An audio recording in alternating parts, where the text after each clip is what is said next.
Hello everyone, I hope आप सभी लोग अच्छे होंगे, मज़े में होंगे। जैसा कि आप लोगों को पता होगा कि हम 45 डेज तक का चैलेंज लेकर के बैठे हुए हैं, जहां पर हम क्लास 12th की political science plus history in दोनों ही सब्जेक्ट्स को अच्छे से कवर कर रहे हैं एनसीईआरटी के माध्यम से, और एमसीक्यू के थ्रू हम सारे क्वेश्चंस को एड्रेस कर रहे हैं। और आज हमारा जो है थर्ड बुक भी स्टार्ट हो चुका है। अच्छा, लोगों ने लगा थर्ड बुक का, वैसे थर्ड बुक स्टार्ट हो चुकी है, जिसका चैप्टर नंबर 9 है, औपनिवेशिक और देहात। ठीक है जी। तो पार्ट 1 है, पार्ट 2 ऑब्वियस सी बात इसमें आएगा, बिकॉज ये लेंथी चैप्टर है। और अगर आपके परफॉर्मेंस खराब है और चाहते हैं बोर्ड एग्जाम के अंदर अच्छे से करके आना, तो जाइए वीडियो देखिएगा, आपको सब पता चल जाएगा। डेली के 5 क्वेश्चंस जो हम ऑलरेडी पोस्ट करते आ रहे हैं और करते भी रहेंगे आगे भी। और जाइए जाकर के जैसे ही आप क्लिक करेंगे किसी भी आंसर के ऊपर, तो आपको एक्सप्लेनेशन देखने को मिलेगा। ये कम्युनिटी वाला सेक्शन या फिर यहीं पर पोस्ट लिखा होगा, तो इस वाले सेक्शन के अंदर जाइए, वहां पर आपको ये सारी चीज़ें देखने को मिल जाएंगी। प्लस अगर आप चाहते हैं कि डे वाइज आपको जो है वीडियोस दिखें कि 1 2 3 डे वाइज में क्या हुआ और नोट्स बनाते चलें, तो इसके लिए आप जाइए प्लेलिस्ट के अंदर जाएंगे तो आपका हिस्ट्री और पॉलिटिकल साइंस इन दोनों का एमसीक्यू सीरीज हमने बना रखा है। और ये आपको पता है हमारा सुकून है, और आज हो गया ये हमारा डे 22। और पॉलिटिकल साइंस को ऑलरेडी हमने अपलोड कर दिया था। अब हमारा सबसे पहला क्वेश्चन है, और क्वेश्चन पढ़ने से पहले सीधी सी बात है, कॉपी और पेन लेकर के बैठिए, एक्सप्लेनेशन को ध्यान से सुनिए और नोट्स बनाते रहिए, और लास्ट में अपना स्कोर लिखना ना भूलें। ठीक है, चलिए सबसे पहला क्वेश्चन पूछा जा रहा है कि औपनिवेशिक शासन सर्वप्रथम किस राज्य में स्थापित किया गया था। देखिए, दो टर्म्स होते हैं, एक होता है उपनिवेशवाद, और एक होता है साम्राज्यवाद।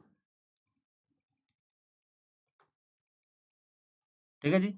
देखिए, किसी भी वर्ड के पीछे अगर एक वाद वर्ड जुड़ जाए, तो मैंने आपको बताया था कि ये क्या होता है, ये वाद जोड़ने का मतलब क्या होता है कि ये विचार होता है, कोई एक आइडिया होता है। तो ये उपनिवेश का मतलब क्या होता है कि जो गुलाम देश है उनकी बात की जा रही है। मतलब जब गुलाम देशों को बनाने की विचारधारा होती है, तो उसको बोलते हैं उपनिवेशवाद। फॉर एग्जाम्पल, जो भारत है वो उपनिवेश था किसका?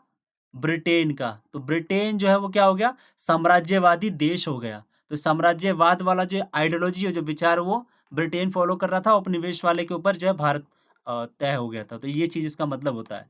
तो इसका सबसे राइट आंसर क्या होगा? सबसे पहली बार भारत के अंदर जो औपनिवेशिक का राज्य बना था वो था बंगाल, और प्रेजेंट में इन्हें वेस्ट बंगाल के नाम से जाना जाता है। तो आप पढ़ लीजिएगा एक बार। सेकंड क्वेश्चन पूछा जा रहा है कि स्थायी बंदोबस्त कब लागू किया गया था। One of the very very important question, इसको मार्क करके रखिएगा। ठीक है, स्थायी बंदोबस्त कब लागू किया गया था, ये बड़ा ही इंपॉर्टेंट क्वेश्चन है। और इसी को जो हम एक और नाम से जानते हैं, जिसका नाम है इस्त मरारी बंदोबस्त। ठीक है जी, ये दोनों ही नाम जो है इसी सेम पॉलिसी के नाम है। और ये क्या चीज़ है बेसिकली? ये राजस्व इकट्ठा करने की, राजस्व जो है ना इकट्ठा करने का तरीका, मतलब टैक्स आप कैसे कलेक्ट करोगे, किस बेस पे करोगे, तो ये उसका एक तरीका है ये। तो स्थायी बंदोबस्त में बेसिकली क्या होता था, जैसे कि नाम में देख रहे हो, स्थायी है मतलब क्या? Permanent, permanent settlement. मतलब जो जमींदार है, जमींदार के नीचे क्या होते थे? गांव वगैरह होते थे, लगभग कभी कभी तो 400 गांव भी होते थे उनके पास। और इनके ऊपर कौन है? मुगल हैं। मुगल राज्य, मुगल कह रहा हूँ, ये ईस्ट इंडिया कंपनी है। ठीक है जी। तो होता क्या था कि ईस्ट इंडिया कंपनी बोलती थी जमींदारों को कि भाई तुम्हारे आसपास जो गांव है ना, तुम्हारे अंडर में जो गांव है, उनसे जाओ और टैक्स वगैरह कलेक्ट करो और हमें ला करके वापस दो। तो डिसाइड ये हुआ कि जमींदार ने पूछा कि भाई हमें कितना टैक्स देना है। तो ईस्ट इंडिया कंपनी ने क्या करा कि एक ना फिक्स अमाउंट कर दिया। बोला कि चलो एक फिक्स अमाउंट कर देते हैं, और वही टैक्स तुम्हें जो है हर बार देना है हमें। तो इसी जब ये अमाउंट को फिक्स कर दिया गया ना, मतलब स्थायी कर दिया गया, तो इसी को बोला जाता है स्थायी बंदोबस्त। और ये कब हुआ था लागू? सबसे पहली बार बंगाल के अंदर हुआ है ये बेसिकली। ये बंगाल के अंदर चला था, ये भी आपको याद रखना है। और किसने ये लागू करा था? ये था लॉर्ड लॉर्ड कॉर्नवालिस। ये था, हालांकि ये वालिस ऐसे लिखा जाएगा।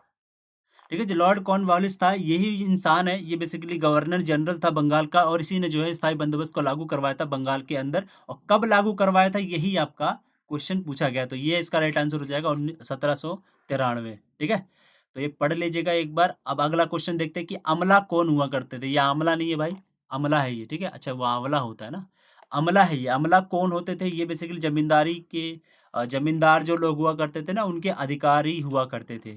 तो मतलब ये है कि जो जमींदार है वही खुद जा करके तो टैक्स नहीं कलेक्ट करेगा, तो इसके अंडर में जो एजेंट वगैरह होते थे, जो अधिकारी हुआ करते थे, वो जाते थे गांव गांव में अलग अलग जगह पर, और टैक्स वगैरह इकट्ठा करके फिर वापस जो है ईस्ट इंडिया कंपनी के पास पहुंचाया जाता था।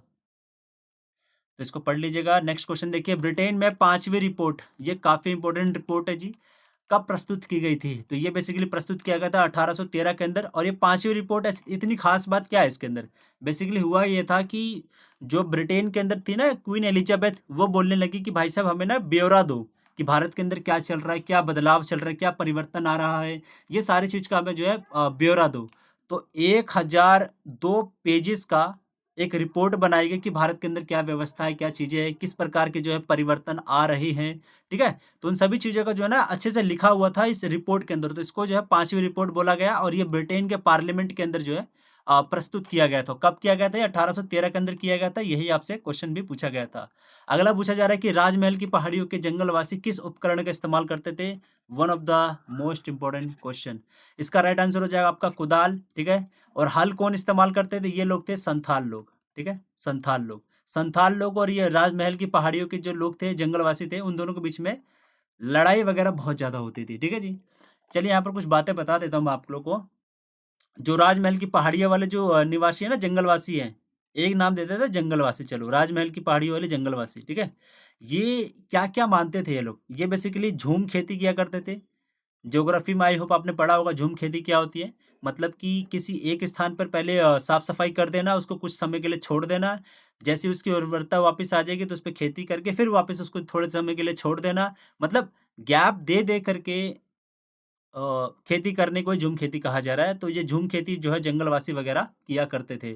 ऊपर से क्या जी, जंगलवासी जो लोग थे ना, वो क्या चाहते थे कि जंगल को हमेशा बचा के रखना है, जंगल को, जंगल हाँ बचाना है, ठीक है जी, जंगल को बचाना है। प्लस ये लोग जो है ना स्थायी कृषि के अगेंस्ट में थे, खिलाफ थे ये, ठीक है। वो नहीं चाहते थे कि स्थायी कृषि हो। और गोरे लोगों को हमेशा से बहुत ही बुरी नज़र से देखा करते थे, मतलब दुश्मन की नज़र से देखा करते थे। और वहीं जो संथाल लोग हैं, संथाल लोगों को बेसिकली क्या है ना कि ईस्ट इंडिया कंपनी है, उन्हीं के द्वारा लेकर के आया जाता है। और संथाल लोग जाते हैं और जंगलवासी वालों लोगों से जाकर के लड़ाई वगैरह भी करने लग जाते हैं। और इनका जो प्रतीक है वो क्या है? इनका प्रतीक है आपका कुदाल। कुदाल इनका एक प्रतीक है। संथाल वालों का प्रतीक क्या है? इनका है हल। तो आपसे क्वेश्चन दोनों में से कुछ भी पूछ सकता है कि संथाल किसका और हल किसका है। तो आप समझ लीजिए संथाल वालों ने जो है हल चलाया था, बाकी जो बच गया वो कुदाल है। सिंपल सी बात है। तो जो संथाल लोग हैं ये बेसिकली झूम खेती नहीं करते थे। ये इस जंगल को काट पीट करके स्थायी कृषि करने पर बिलीव करते थे। स्थायी कृषि करना चाहते थे ये लोग, ठीक है। और गोरे लोगों ने इन लोगों को भेजा ही था भाई, सीधी सी बात है। तो इसका राइट आंसर क्या है आपका वैसे? कुदाल। अब अगला देखते हैं जी, ये पढ़ लीजिएगा। अगला क्वेश्चन पूछा जा रहा है कि दामिन ई को, one of the most important question है भाई, ये बहुत इंपॉर्टेंट क्वेश्चन, इसको जरूर रट के जाना, मैं बता रहा हूँ। दामिन ई को किसकी भूमि कहलाती थी? तो ये बेसिकली संथालों की भूमि जो है कहलाती थी। इसको आपको अच्छे से याद रखना है, ठीक है। देखिए, छोड़िए, यहाँ लिखा हुआ पढ़ लीजिएगा ना, टाइम ज़्यादा हो जाता है, इस वजह से थोड़ा सोचता हूँ कि कम एक्सप्लेन करूँ आप लोगों को। अदरवाइज आप हमारी ऑफलाइन क्लासेस के अंदर आइए, आपको देखिए कितनी सारी एक्सप्लेनेशन दूंगा मैं वहाँ। नेक्स्ट क्वेश्चन है कि निम्न में से कौन संथाल विद्रोह का नेता था? हाँ भाई, ये तो और इम्पोर्टेंट क्वेश्चन है, ठीक है, वेरी वेरी इंपॉर्टेंट क्वेश्चन है ये वाला, इसको रट के जाइए। इसका राइट आंसर हो जाएगा आपका सिद्धू मांझी। ये बिरसा मुंडा किसी और का था भाई, इसको इसमें रिलेट मत कर देना है, सिद्धू मांझी है इसका राइट आंसर। अगला क्वेश्चन देखिए, ये लिखा है, ये फोटो बेचारे की है ना, कितना अच्छा सा दिख रहा है, हैंडसम गाय है भाई पूरा का पूरा। अगला क्वेश्चन क्या है? बम्बई दक्कन में कौन सी राजस्व प्रणाली लागू की गई थी? आप लोगों को पता होगा कि जो स्थायी बंदोबस्त है वो कहाँ लागू की गई थी? बंगाल के अंदर की गई थी, ठीक है। और ये महलवाड़ी हो गया, जागीरदारी, उनके बारे में हम कभी फिर कभी बात करेंगे। बट इसका जो राइट आंसर है वो क्या है? रैयत बाड़ी। मतलब क्या कि बंगाल के अंदर क्या हो रहा था ना कि जो किसान लोग हैं उन लोगों के पास कौन सी राजस्व प्रणाली थी? स्थायी बंदोबस्त। मतलब क्या कि एक अमाउंट जो है वो फिक्स कर दिया गया था कि इतना ही टैक्स जो है हम आपसे लेंगे। तो किसान वगैरह क्या करने लगे, इस जितना टैक्स इन लोगों को, मान लीजिए 50 रुपये का टैक्स देना है, तो वो भाई साहब 500 रुपये तक की जो खेती करने लग गए। मतलब ये कि जो ईस्ट इंडिया कंपनी थे वो भौचक्का हो गए इस चीज़ को देख के, भाई साहब सिर्फ हमें 50 रुपये मिल रहा है और ये कमाए 450 रुपये रहे हैं। तो ये तो बड़ा गलत काम हो जाएगा, जिसकी वजह से अब क्या हो रहा है कि बंगाल के अंदर भाई जब स्थायी बंदोबस्त आ चुका है तब तो वो चलेगा ही चलेगा। इसी वजह से जब दक्कन, बम्बई दक्कन वाला एरिया इनके अंडर में आया, ईस्ट इंडिया कंपनी ने इनको कैप्चर करा, तब इन्होंने सोचा कि भाई वहाँ पर ना एक नई प्रणाली लेकर के आनी पड़ेगी जिससे कि हमें भी ज़्यादा मुनाफा हो सके। लेकिन इन गधों ने क्या करा, इन्होंने जो है रैयतवाड़ी व्यवस्था लागू कर दी। रैयतवाड़ी व्यवस्था वैसे अच्छी है, इसमें क्या होता है बेसिकली किसान से डायरेक्ट जो है टैक्स वगैरह कलेक्ट किया जाता है, कोई भी बीच का बिचौलिया नहीं होता है। फॉर एग्जांपल जमींदार था ना स्थायी बंदोबस्त में, तो जमींदार को काट दिया गया था रैयतवाड़ी व्यवस्था के अंदर। बट यहाँ पर एक बुरी बात ये हुई कि ईस्ट इंडिया कंपनी के जो गधे जैसे लोग थे, इन लोगों ने क्या करा कि किसान से ना जब टैक्स लेने का जो अमाउंट है वो भाई साहब 600 रुपये रख दिया। अरे भाई वो 500 कमा नहीं पा रहा है, तुमने 600 रुपये रख दिया, जिसकी वजह से रैयतवाड़ी व्यवस्था के अंदर किसान जो है बहुत सारे मृत्यु के घाट भी उतरने लग गए थे जी। ठीक है, तो ये सारी चीज़ें हैं जो मैंने लिख दी हैं। और एक और चीज़ ये हर 30 साल के अंदर जो है रिव्यू किया जाएगा, ऐसा भी बोला गया था। मतलब डिसाइड किया जाएगा कितना टैक्स आपसे लेना है, लेकिन 30 साल तक वही सेम टैक्स लेते रहना बहुत ही बुरी बात है जी। अगला क्वेश्चन क्या है कि 1860 के, हाँ ये क्वेश्चन मेरे ख्याल से आया भी हुआ पेपर के अंदर, कि 1860 के दशक से पहले ब्रिटेन में कच्चे माल के रूप में आयात की जाने वाली कपास का 3/4 भाग कहाँ से आता था। इसका राइट आंसर हो जाएगा आपका अमेरिका। ठीक है, लेकिन जब 1860 के अंदर, चलिए आगे वाला क्वेश्चन होगा मेरे हिसाब से, अच्छा नहीं है। बेसिकली हुआ क्या था कि जब अमेरिका के अंदर गृह युद्ध छिड़ गया था ना 1861 के अंदर, 1860 से पहले वाली बात है, जहाँ पर ब्रिटेन जो है 3/4 भाग अमेरिका से लेता था। लेकिन जब 1861 के अंदर अमेरिका के अंदर गृह युद्ध छिड़ा, गृह युद्ध मतलब आपस में लड़ने लग रहे हैं अमेरिका के अंदर ही लोग, तब जा करके ब्रिटेन ने क्या करा कि वो भारत से मंगाना स्टार्ट कर देता है। ठीक है, और जैसे गृह युद्ध समाप्त हो जाता है अमेरिका के अंदर, तो वापस से वो अमेरिका से मंगाने लग जाता है। तो ये छोटा सा फ्लो है जो आपको याद रखना है। ठीक है जी, अगला क्वेश्चन क्या है कि मैनचेस्टर कॉटन कंपनी की स्थापना कब हुई थी, जिसका उद्देश्य बेसिकली आप सभी को पता ही है क्या है, कि कॉटन की जो पूर्ति है वो अच्छे से की जा सके पूरे वर्ल्ड वाइड। तो ब्रिटेन के अंदर इसकी स्थापना की गई थी, और कब की गई थी, जिसका राइट आंसर हो जाएगा 1800, ये 59 लिख दिया यार, 59 है भाई ये। ठीक है, 59 है, और 1859 के अंदर इसको जो है स्थापना की गई थी।